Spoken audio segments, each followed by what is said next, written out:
بسم الله الرحمن الرحيم. الحمد لله رب العالمين، والصلاة والسلام على خير خلق محمد وعلى آله وصحبه وسلم. ربنا لا تزغ قلوبنا بعد إذ هديتنا وهب لنا من لدنك رحمة إنك أنت الوهاب. آمين. براني برز خوشويست خوش حالم للشوي الشياوة مبارك وبيروس لخزمتان داين كخواي جورا بقسمتي كردين أو رمضانش وأم سن روجي كرابردي وأم سن شوي ليلة القدر خواي جورا كردي بقسمت تمنى أكين كباقي شوكاني تريش وتسندين رمضاني تريش خواي جورا بقسمتها مولاك ما بكات زور بون أواني كتاوري أو رمضان بون بلام تمن درفتي بيندان زۆر بوو نەوانەی خۆزگان ئەخواست و خۆیان حازر و ئامادە کردبوو بەرنامەیان هەبوو پلانیان هەبوو کە بگەن بە ڕەمەزانی ئەم ساڵ زۆرترین خواپەرست و عیبادەت کۆ بکەنەوە، بەڵام دەرفەتی تەمەن مۆڵەتی پێنەدان و خوا حافیزیان کرد. بۆیە بە پێویستی ئەزانم بچینە خزمەت فەرمودێکی پێغەمبەری نازدار عەلەیهی سەڵات وەسەلام کە زۆر پند ئامێزە بە تایبەت لەم سەردەمەی ئەمڕۆماندا کە سەردەمی مەشغەڵەت و سەرقاڵی و مەشغوڵ بوون بەو هەموو شتانەی کە ڕۆژانە دێنە ڕێگای ئێمە. هەر مەشغەڵەتێک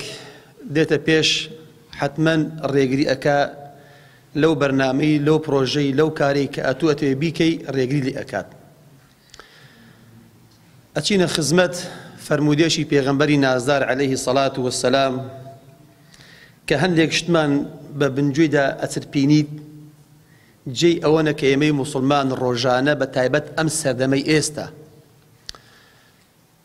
وەکو گوارەیەک بیکەینە گوێمان لەوەی لە بیرمان نەچیت، هەموو دەم لە بنجوێمان زرینگەی بێت،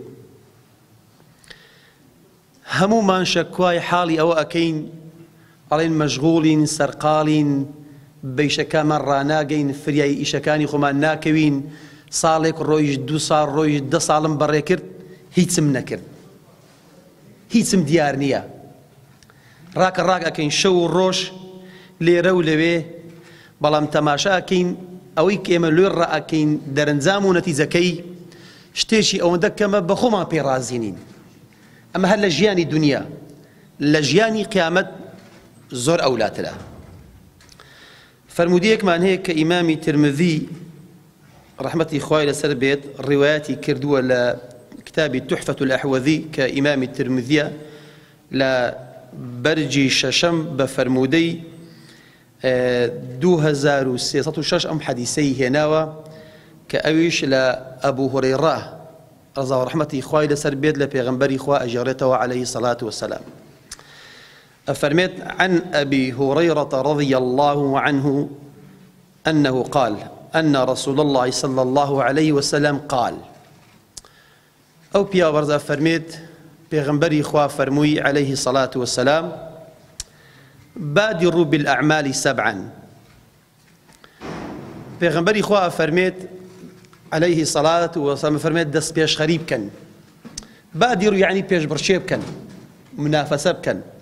راكن راموستن شو نخوني بكن دامنيشن لخوي غفلت هستن باقاورن تستو تسالاك بن بيش برشيب كن أسبي خوتان تاو بدن لبر أوي حفظ شتهن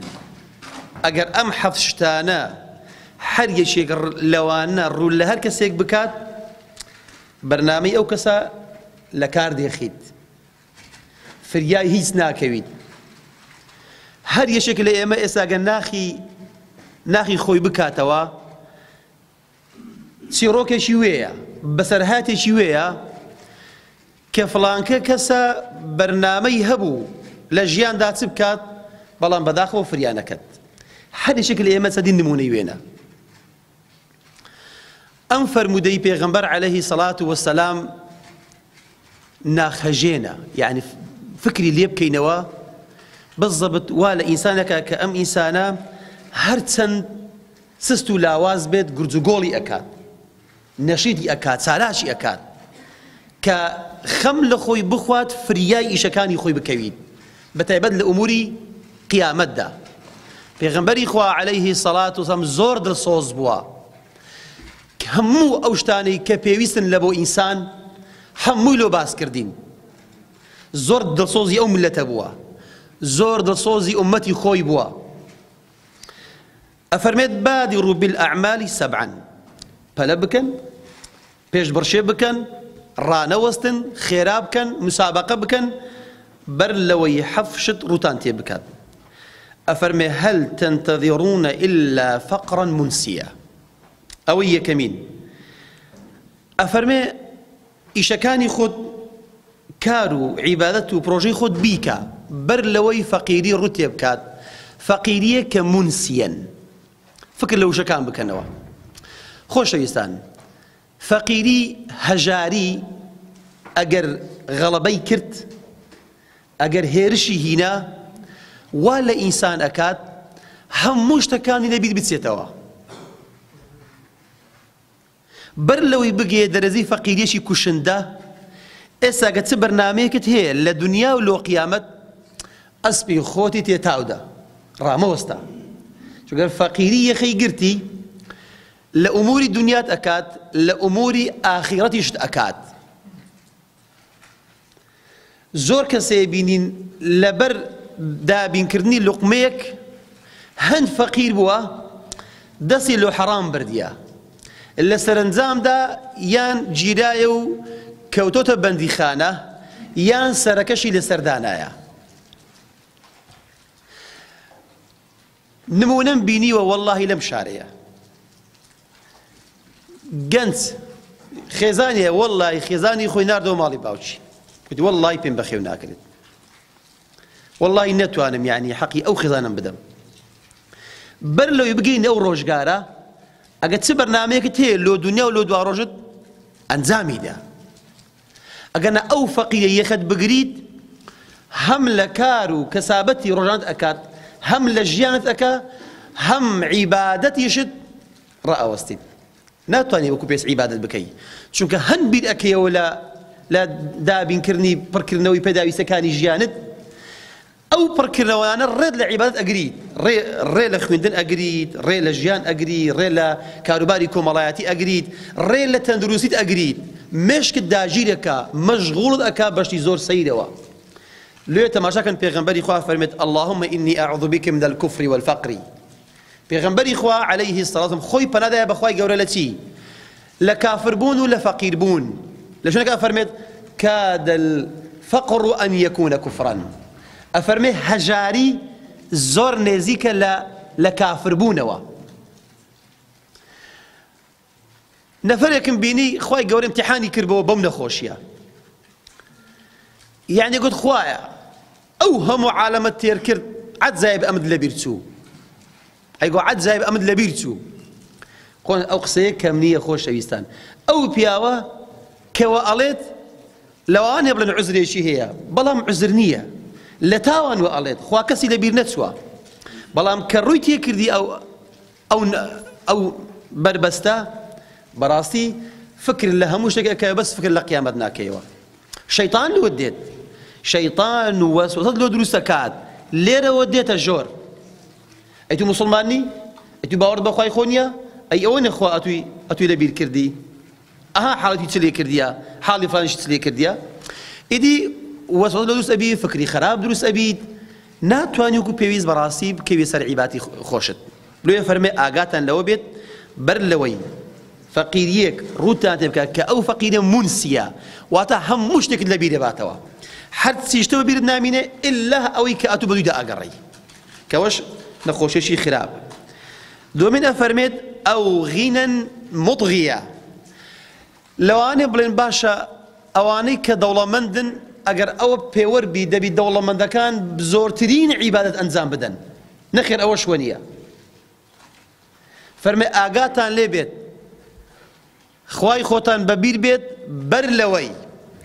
دەوڵەمەندیەک ڕوت تێ بکات دەوڵەمەندیەکە خوات لەبیر بباتەوە دێ ئەوەشمان هەیە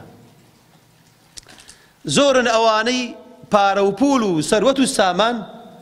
خوای لەبیر برنەوە. ثعلبە خۆ سەحابەیەک بوو مەشهور بووە کە داوای کرد لە پێغەمبەر کە دوعای لێ کرد کە دەوڵەمەند بیت، مەڕ و ماڵاتی دایێ. ثعلبە سەحابەیەک بوو، مەڕ و ماڵاتی زۆر دایێ، مەڕ و ماڵاتی زۆر بوو، لە مەدینە جێی نەبووە، هەستا چوە دەرەوەی مەدینە مەڕ و ماڵاتی خۆی بەخێو کرد. هات مەڕ و ماڵات زۆر بوو، گەیشتە حەدی زەکات. پێغەمبەر صلی الله علیه وسلم وەفدێکی ناگوتی بڕۆن زەکاتی لێ وەربگرن. ثعلبە ئێستا دەوڵەمەندە، کە دەوڵەمەند بوو هێدی ثعلبە سەحابەیەک بوو مەشهور بوو بە کۆتری مزگەوت، هەندە نوێژەکانی لە مزگەوت بوون، ئەهلی مزگەوت بوو، معدل لە دوای پێغەمبەر نوێژی ئەکرد، کە زۆر و مەڕ و ماڵاتی لە نوێژی بەیانی گەڕاوە، لە نوێژی نیوەڕۆ گەڕاوە، لە نوێژی عەسر گەڕاوە، نوێژی مەغریبی نەما، نوێژی عیشای نەما، نهاتە جەماعەت، هەمووی لە ماڵێ کردن. ئەو جارەی مەدینی بەجێ هێشت چۆ دەرەوەی مەدینەی، چکە مەڕ و ماڵ کە زۆر بوو ناوشاری بەخێو ناکرێت، چۆ دەرەوەی مەدینە شوێنێکی پاوانێک لە وەرگایەک. ثعلبە نهاتە مزگەوت، ئەو جارەوە بەس خوتبان دەهات، خوتبەکەشی چوون. کاتی زەکاتی هات کە وەفدێکی گوتیان پێغەمبەر صلی الله علیه وسلم فەرمێ ثعلبە زەکاتی مەڕەکان بدا، لەوەندەی ئەوەندەی لێ دیاری کرد. ثعلبە گوتی من نازانم یعنی ئاەتێک دابەزی بە ناوی زەکاتی، بێ مەڕ و ماڵێم پێوە مادی بوومە بەخێوم کردێ و دیارە گۆشت زەریبی وەرەگرن، کەنجێ لە ئیسلامدا زەریبە هەیە. یان ثعلبە ئاەت دابەزیوە، پێغەمبەر ئەمەیە ساڵم ئەمە وەفدین، مەڕ و ماڵات و زەکاتی لێکەوێت. طبعا ثعلبە زەکاتەکەی نەدا، پێغەمبەر وفاتی کرد صلی الله علیه وسلم، ئیمامی ئەبوبەکر وەفدی نارد، لەوێش زەکاتی نەدا. لە سەردەمی عومەری کوڕی خەتاب ڕزای خۆی لەسەر بێت، ثعلبە زەکاتی بەخۆ نار ئەو جارەی، بەخۆی نار لۆ ئیمامی عومەر. ئیمامی عومەر فەرمی وەرناگرم، نەدا پێغەمبەری صلی الله علیه وسلم، نەدا ئەبوبەکری، ئەمیش دێت وەرناگرم، وەری نەگرت، عوثمانیش دەی وەرنەگرت. ئەمە خۆشێتن دەوڵەمەندیەک بوو سەری گەیشتە چێندەر، ئەوە سەحابەش بوو ها. لێ خوا فەرمێت کەلا ئین الئینسانە لەیەطغا ئەن ڕەئاه استەغنا. جا دەوڵەمەندی دووش ئەگری خۆشەویستان، دەوڵەمەندی بە پارە و پول، دەوڵەمەندی بە لە ساغی سەحەتی خۆش. کەسێ ئەگەر لە ژیانیدا نەخۆش نەبوو، لە ژیانیدا فەقیر نەبوو، تووشی طغیانە بیت، خوای ناناسیت. ئەبوو دەردا سەحابەیەکی بەڕێزی پێغەمبەری خوا بوو عەلەیه السەڵات وسەلام. ئەگەر کەسێک غەدرێکی کرد لە ئەبوو دەردایی، ئەبوو دەردایی فەرموو یا ڕەبی خوایە تەمەنی ئینسانە درێژکەی، فەقیری نەکەی و سەحەتیشی باشکەی. سەحابەکان پێیان سەیری بوو، دەیانگوت ئەبوو دەردا ئەو کابرایە خۆ زوڵمی لێ کردی، ئەتوو دوعاشی باش لۆ کردیە، دەی دەوڵەمەندی کەی و سەحەتی باشکەی، خەم و خەفەتیشی نەدەیێ. ئەبوو دەردا فەرمووی ڕاستە ئەو دوعایە بە تێگەیشتنی بۆ دوعایەکی باشە. فەرمی وەڵڵا هەر کەسێک ئەو سێ سفەتەی لێ کۆبیتەوە، دەوڵەمەند بیت، سەحەتی باش بیت، لە ڕووی دەرونیشەوە مرتاح بیت، فەرمی ئیلا خوای لەبیر دەکات. ئەو دوعایەکی باش نییە، فەرمی خوای لەبیر دەکات، خوای ناناسیت، طغیان ئەیگریت، هەڵام با بۆ ساغ و سەلامەتم بۆ خۆم ئەوامە و ئەو پارە و پۆلم بەخۆ کۆ کردیتەوە ئی خۆیتم و دەست و قامی خۆیتم، ئیدی خوای لەبیر دەکات. لێ پێغەمبەری خوا فەرمێت ئاگاتان لەو ڕۆژگارە بیت، خوا بناسن بەر لەوەی دەوڵەمەند بن، دەوڵەمەندێک خواتان لەبیر بباتەوە، تووشی طغیانتان بکاتن. سێمینە فەرمێت ئەو مەڕەضەن مفسیدا، ئەفەرمێت دەکاری چاک بکەن، دەست پێشخەری بکەن، مسابقە بکەن لە کاری باش، بەر لەوەی نەخۆشیەک یەخەت بگری، ئەو نەخۆشیە مفسید بیت، یعنی ژیانت تێک بدات، بتڕوخینیت. نمونە زۆرن. لە راپۆرتێکا نەفەرێکم بینی نەخۆش بوو لەسەر جێگا کە بوو گەنجێک بوو، دەیان ساڵ بوو لەسەر پشتێ بوو، چاو پێکەوتیان لەگەڵ کردیان یەک لە هیوایەتەکانت سێبیڵێ، گەنجیش بوو، دەیگوت هەموو هیوایەتم ئەوەیە یەک جار بکەومەوە سەر پێی خۆم، بە هەموو دڵی خۆمەوە شووتێک لە تۆ پێ بدەم، تەماشای ئەو حەز و ئارەزوی، بەس بەداخەوە نەخۆشەکە ڕێی پێ نادات. دکتۆر پێی ئەڵێ حتا مای دەبیسە پشتێبی. زۆر کەسە بۆ گوتیتی وەڵڵاهی خۆزگەیش بامە مزگەوتێ، بابەسا لاقم تەواو نینە، یەک ئەڵێ چاوم تەواو نییە، یەک ئەڵێ پشتم تەواو نییە، یەک ئەڵێ نەخۆشم ناتوانم بگەمە مزگەوت. چەند کەسن ئێستاوانێکی ئێستا نەخۆشن ناتوانن بە ڕۆژی بن ئێستاکە. چی هەیە لە مەسەن زۆربەی لە ماڵەکان ئێستا نەخۆشێکەیە ناتوانی بە ڕۆژی بین. چەند کەسێ ئێستاکەن ناتوانی حەز بکات، عەمرە بکات، نەخۆشیەک یەخەی گرتیە لەسەر پشت و جێگا کەتیە. فەرمێن بەر لەوەی ئەو نەخۆشیە بتانگاتێ دە ئێستا ساغن، دەرفەت لە بەردەمتەدا کراوەیە، ئێستا ئێوە باشن، ئەی لۆ ڕاوەستاینە، لۆ عیبادەت ناکەن، بەتەمای چی؟ کەنجین، بەرنامە چییە؟ سەقفی زەمانی چییە؟ کەنجین دەست ئەکەی بە عیبادەت، بە خواناسی، بە خواپەرستی، کەنجین ئەوڕێکات و دات نایە. بابە مەڵێ ئێستاکە گەنجم، ساغم، دەرفەتم زۆر لە پێشە، ئێستا تاقەت توانام هەیە، ئێستا عیبادەت بکە. لای کەسمان دیار نییە لەوانەیە ئەمە بچینەوە ماڵ یەک لێمە تووشی نەخۆشیێکی پێ سەرجێگا، لەوان نەتوانی سبێنێ بە ڕۆژی بێت، ڕۆژەکەی بشچینیت. چەند کەسی ساغ و گەنجەوە بە ڕۆژی بووە پێش ئەوەی بگاتە مەغریب ڕۆژی شکاندیە.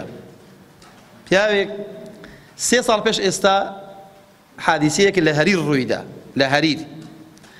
لە مزگەوتی ناو مجەمەعی کەیسا بە مزگەوتەکە بە ناوی یەکی شوباتی شەهیدانی شوبات مەشهورە ئەو مزگەوتە. مام حاجێک دانیشتی بوو لە مزگەوت، ڕەمەزان بوو ئاوا 3 دقە 2 دقەی مابوو لۆ بانجی مەغریب، چاوەڕێی ئەکرد ڕۆژی بشینیت، پەرداغی ئاوی ناو دەست بوو، قەسپیشی لە ناو دەست بوو، بە 1 دقە پێش ئەوەی بانگدا یەکسەر لێ نەرتەواو بوو لە ناو مزگەوت، بە 1 دقە پێش ئەوەی بانگدات، نە ئاوەکەی خوارد نە قەسپەکەشی خوارد. پیاوێکی باش بۆ خوای گەورەشنێکی باشی بە قسمت کردیە، بەسم لە دەرفەتە، دەرفەت ڕێی پێ نەدا 1 دقیقە ئەو ڕۆژی بشینیت، خۆلۆی حەسابە چکە بە ڕۆژی بووە، هایتە مزگەوت چاوەڕێ بانجی کردیە، قەسپ و ئاوی وێ بووە، بەڵام دەرفەت نەبوو ڕۆژەکانی دیکە تەواو کات، ڕەمەزانی تەواو نەکرد لێ دەری بەجێهێشت. دەرفەتەکان خۆشەویستان کە لۆت ڕەخسا سەری پازمەدا. ئەو هەڕەمەن مفەنیدەن، ئەفەرمێت کردەوەی باش بکەن بەر لەوەی پیری یەخەت بگرێ ئەو پیریە چۆکت پێدا بنێت. پیری خۆشەویستان لێرە پیری وای تێدا نییە، ئەلحەمدولیلا گەنج و کامڵە پیاون، بڕۆن لە پیرەکان بپرسن ئەوانەی کە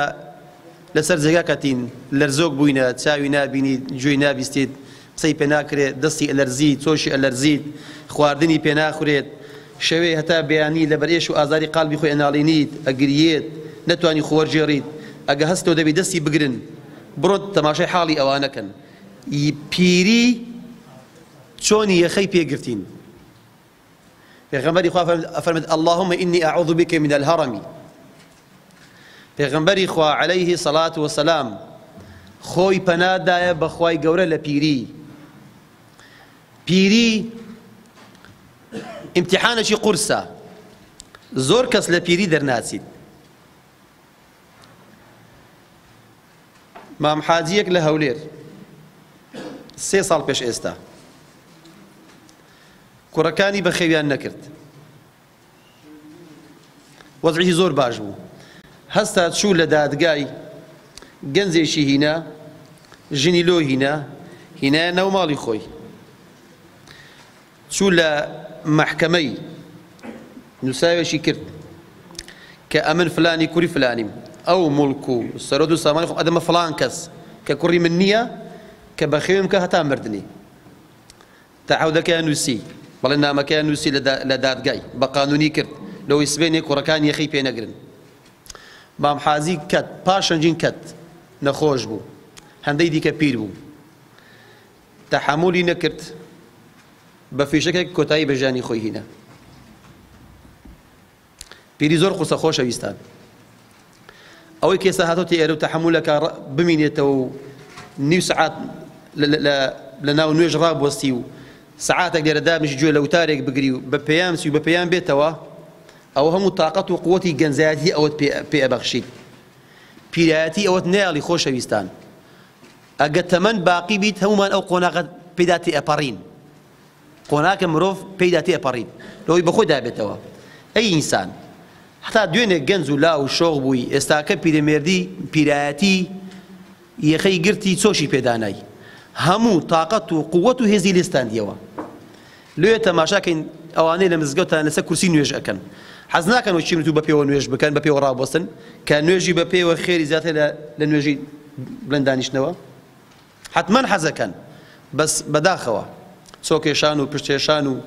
لەرزۆچی و بێتاقەتی ڕێگەی پێنادات حەز ناکەن وەشی منوت و کام خواردنی خۆشە بخۆن بەڵام بەداخەوە مەعیدە هاوکاریان نییە چونکە تااقەت و قووەتی هەرسکردنی نەمایە حەز ناکەن بەو دانانە کە تام و چێژی خۆی هەیە خواردن بخۆن بەڵام پیری دانەکانی لێستاندینەوە ئەهات و کاتێک کە ئەڕۆی لەسەر دوو پێ ئەڕۆی بە قیت و قۆزی ئەڕۆی چاو ساغا گوێ ساغا بە کەیفی خۆت ئەڕۆی ئەوە هەموو تەمەتع و تام و چێژی تێدایە خۆشەویستان بەس ئەمە هەمووی محاسبە و لێ پرسینەوەشی تێدایە بۆیە پێغەمبەری خوا فەرمێ ساڵمە فەرمێ کاری باش بکەن بەر لەوەی پیرێک ڕێگەت پێ بگریت هەموو ئەوانی کە باسم کرد لە کاری دێخی ئەو مەوتەن مجهیزە ئەفەرمێ خۆتان ئامادە بکەن بۆ مردنێکی لە ناکاو و ئامادەکراو ئەمەیان خۆشتان مردن دیار نییە بە تەمەنیش نییە بە گەنجایەتیش نییە مدەیەکە و لە تەمەنی ئێمە نووسرایە و تەوقیتێکە و ڕۆژە ئەو تەوقیتە ئەو منەبەهە ئەو جەڕەسە لێ ئەدات کە لەیدای ئەبی لەوێ نەرکۆتاییت پێبێت ئەبێ خەلاص بی بێ فەرمێت خۆتان ئامادە بکەن کاری باش بکەن بەر لەوەی مردنێک لە ناکاوی خەت بگریت چۆکت پێدا بنێت ئەوەش نمونەی زۆری هەیە ئەوی دەجال و فەشەڕ و غائب ينتظر شەشەمین ئەفەرمێت کردەوەی باش بکەن بەر لەوەی فتنەی دەجال فتنەی ئاخری زەمان خوا پەناندات بەر لەوەی دەست پێ بکات فەشەڕ و غائب ينتظر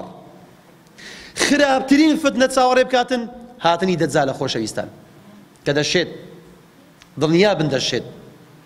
سان دوعا بکات لە تەمەنی ئێمە نێت لەو عەسڕەیە نێت لە دوو کەلی بیت فتنەیەشی زۆر بە قووەتە خۆشەویستان فتنەی دەجال شەڕی مان و نەمانی ئیمانە دەجال هەموو شتێکی پێ ئەکرێت ئەوەی کە تو ئەتوێت دەجال لە سەردەمێک دێت برسێتیە تێنیەتیە قاتی و قوڕیە کەس بەهانای کەس وەنایەت کەس خەم لە کەس ناخوات دەجال دێت برسیتت نانت ئەدەمێ تێنیتت ئاوت ئەدەمێ پارەت نییە ئەو شێودۆکەمە زێر باران ناباریت باران و لۆ بارینم کە ئێستا باران ئەباری الحەمدوللا ئەو خۆکە هەموو تاویان ئێستا لۆ بارانێ ئەگە هەمووش وەزعمان باش بیت وەزعی اقتصادی و تەندروستیمان باش بیت با ساڵێک باران نەباریت هەمومان ناوناخی خۆمان هەز بە دڵتەنجی ئەکەین وەڵڵا کو دارکز ئەبن لە تێنان ئینسانەکانش ئاوا کز ئەبن لۆ باران دەجال کاتێک دێت هەڵێ باران و پێوێت خەڵکیینە بارانە پێوێت بارانە بارینیت حەزەکەی داک و بابەت ببینی زنیاکەمەوە لە قەبر دەی زندیە کاتەوە لە قەبر کاکە خۆ ئێستا هیچ دەجال نییە خەڵک وا ئیمانی خۆی فرۆشتیە دێ وەڵڵا لە ڕۆژنامێکە خوێندمە لە کابراک بەس لەوەی ئیقامی بدەنێ لە دەرەوە لە وڵاتانی ئەوروپی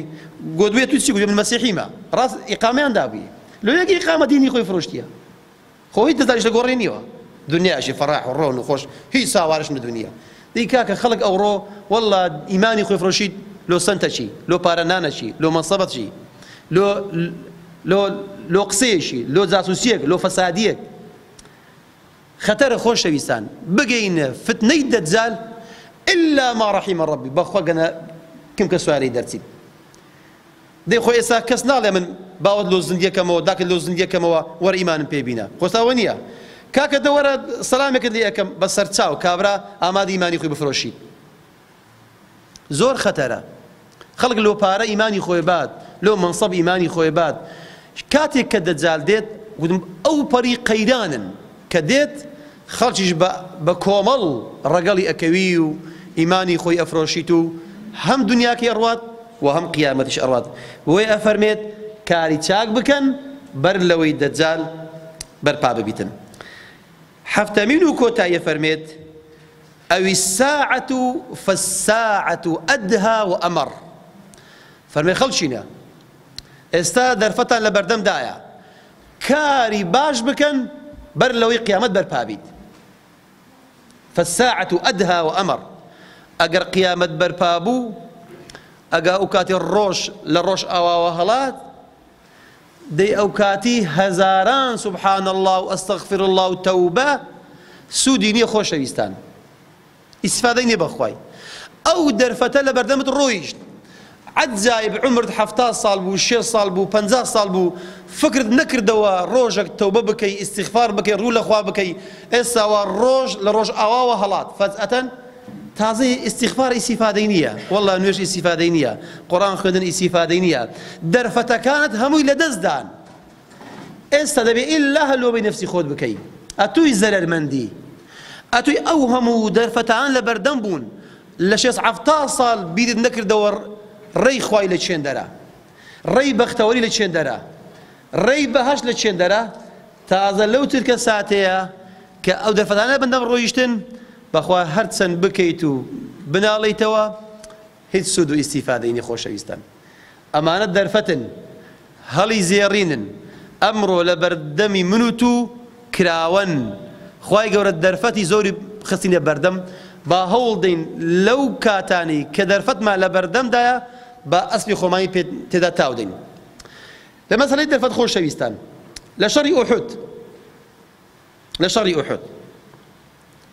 کەم هەموو سەحابەیە شەهید بوو. ئەزانن خالدی کوڕی وەلید دەرفەتی لە چێن دەردیتەوە؟ دەرفەت ئەو تێرهێوە ئەو تیر هاوێژانەی لەسەر چێ ئەو گردە هاتنە خوارێ بە دەرفەتی زانی یەکسەر لەیان سوڕاوە زەربەیەکی گەورەی لە سەحاباندا. پێغەمبەری خوش عەلەیهی سەڵام ڕومەتی بریندار بوو، دانێکی شەهید بوو، سەحابە زۆر شەهید بوون. هات دەرفەت سەرمیهی بە خۆشەویستان. دەرفەت ئەگەر لە چاکە و لە خراپەکاری بینی نەتیجەی خۆی ئەبیت. تو سەیری کە کەسێک ئەوێ کارێکی خراپ بکات دزیەک بکات دز ئەگەڕێت لە دەرفەت ئەگەڕێت خاڵی لاوازی خاوەن ماڵی دۆزیەوە ڕاست لێدات کە لێیدا نەتیجەی خۆی بەدەست دێنیت ئەگەر حەرامیش بیت. ئەی ئەگە تو دەرفەت ئەو دەرفەت لە بەردەمەدانە لە شتی باش سەرف بکەی کە ئێستا گەنجی، کە ئێستا نەخۆشنی، کە ئێستا فتنە بەڕێوە نییە، کە ئێستا پیر نەبووی، کە هێشتا مردن یەخەی نەگرتی، کە هێشتا فەقیری یەخەی نەگرتی، کە هێشتا دەوڵەمەندی یەخەی نەگرتی، ئەمانەت هەموو لە پێشن. ئێستا دەرفەتێکەوە ئەوەی کە ئێوە هەندێک دەرفەتێکە دەستان خۆش بیت کە لە خەو واتان لە خەو هینایە ماڵتان بەجێ هێشتیە هاتوونە تێرە دانیشتین ئەوانە دەرفەتن. هەر کاتێک لۆت ڕەخسا یەکسەر کاری چاک لەسەری پازمەدا مەڵێ دوای دێمەوە ئەیکەم بە قورئان بڕوان نایەتەوە هەر لەحزەیەک ڕۆیشت لە دوایوی لەحزەیەکی نوێ دێتەوە. شتێک هەیە لە مێشی ئێمەدا ئەڵێن قەرەبوو، ئێکەڵێ وەڵڵاهی ئەو شەو نەهاتم بەس وعد بی شەوی داهات و قەرەبوو ئەکەمەوە. کاکە شەوی ڕۆیشت دووبارە بوونەوەی نییە، وەشتێکی دیکەیەوە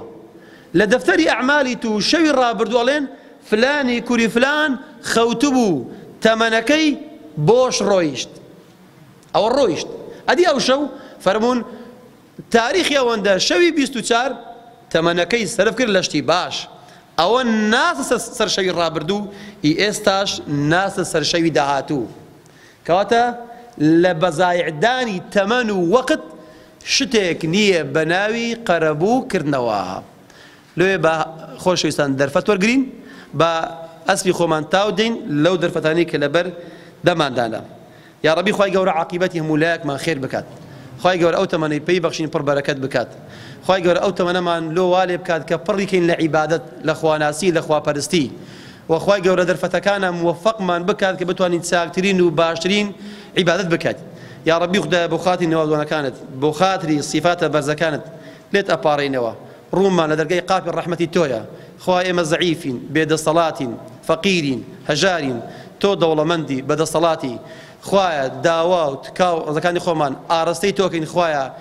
بەبێ ئومێدی دەستمان ڕەت نەکەیەوە، تاعەت و عیبادەتمان قبول بکەی. خوایە موفقمان بکەی. خوای ئەوڵاتەمە پڕکی لە ئاودانی لە خێر و خۆشی خوای ئەو بارانی کێستا ئەبارێت خوای بەردەوام بکەی سەقام گیریان بکەی شیفای نەخۆشەکانم بدەی یا ڕەبی خوای ئەم ڕەمەزانە لە هەمولایە قبول بکەی ئەوەی ما بە قەسەتمان بکەی و هەتاماینە لە ژیاندا خوای گیان وا بکەین وامان لێ بکەین کە تۆ لە خۆ ڕازی بکەین کە زۆرترین و